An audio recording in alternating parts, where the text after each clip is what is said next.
వేరుశనగ పప్పులు పల్లీలనేవి అతి బలమైన ఆహారాలు. 100 గ్రాముల వేరుశనగ పప్పుల్లో మనకి 567 క్యాలరీల శక్తి లభిస్తుంది. ఇందులో 25 గ్రాముల ప్రోటీన్ ఉంటుంది. కాబట్టి వేరుశనగ పప్పులు ఆయిల్ ఇస్తాయి. అలా డైరెక్ట్గా తింటే వెగటగా ఉంటుంది, డైజెషన్ కొద్ది కష్టం.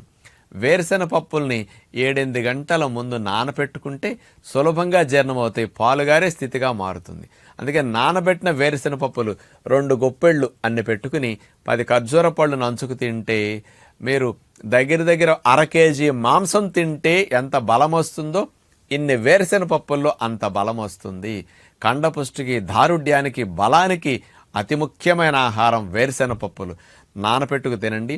ఫ్రెష్గా పచ్చి వేరుశనకాయలు మార్కెట్లో దొరికితే వాటినైనా ఒలుసుకుని రోజు అన్ని పప్పులు తినండి. 0 కొలెస్ట్రాల్ వేరుశనగ పప్పులు బలానికి తప్పనిసరిగా వాడండి.